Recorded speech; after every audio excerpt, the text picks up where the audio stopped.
Okay, let's just dive right in. We need to talk about that one thing that kind of unites all of us, right? That weird combo of guilt, ambition, and, that deep, deep desire to just stay glued to the couch. Yep, we're talking about exercise. I mean, think about it. Every single day we get hit with this message that we have to move, we have to sweat. But honestly, does it ever really feel like a gift you're giving your body? Or is it more like, I don't know, a punishment for that pizza you had last night? Because, let's get real here. For most of us, that's the real motivation, isn't it? It's that daily battle against our own mortality, especially when you're just trying to get up a simple flight of stairs. So why this relentless pressure? Let's take a look at the official story.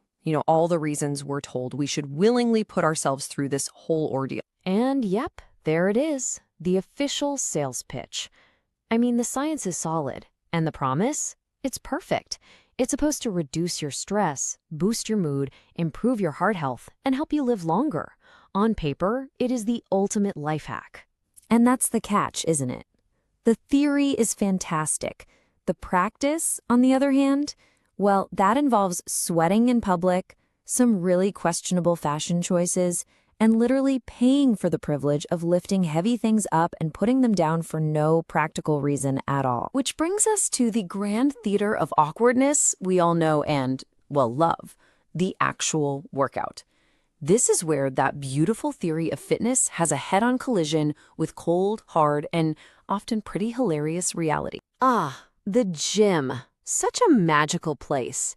It's filled with all sorts of strange noises, fabrics that, let's be real, leave nothing to the imagination, and just an unsettling number of mirrors that seem perfectly placed to catch you at your absolute worst angle. And this, right here, this is the central conflict in action.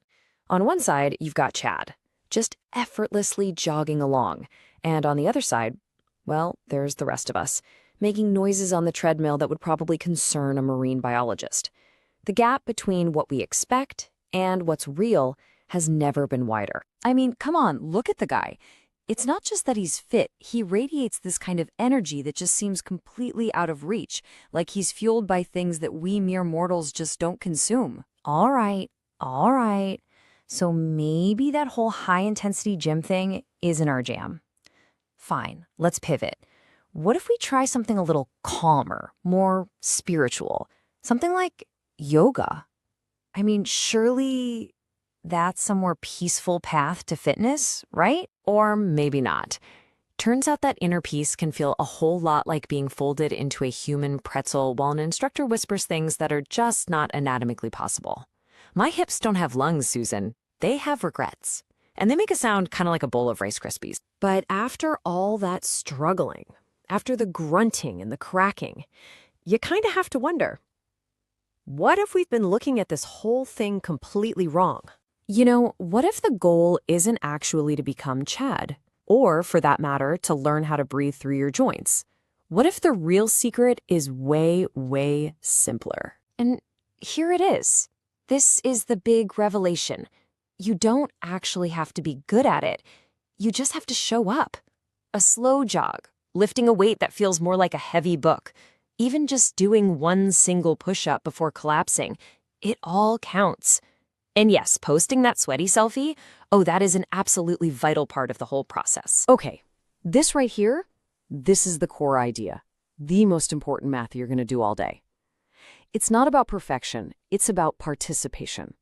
That one slow jog, that one push-up, that single action is a victory, because one is infinitely more than zero. And get this, for all that heroic, minimal effort, you still get the big prize, that legendary runner's high, that flood of magical brain chemicals that supposedly make all the suffering worth. Or maybe a more accurate way to put it is endorphins are what your brain kind of gives you as a consolation prize. Right at that moment, you've hit rock bottom on the yoga mat, and you're pondering every single life choice that led you there. All right, so if the goal isn't about being perfect, then what is it?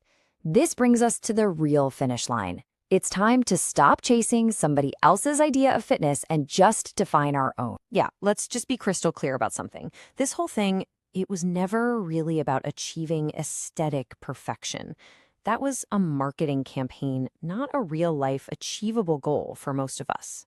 The real goal, the one that actually matters, is, well, it's a lot more humble.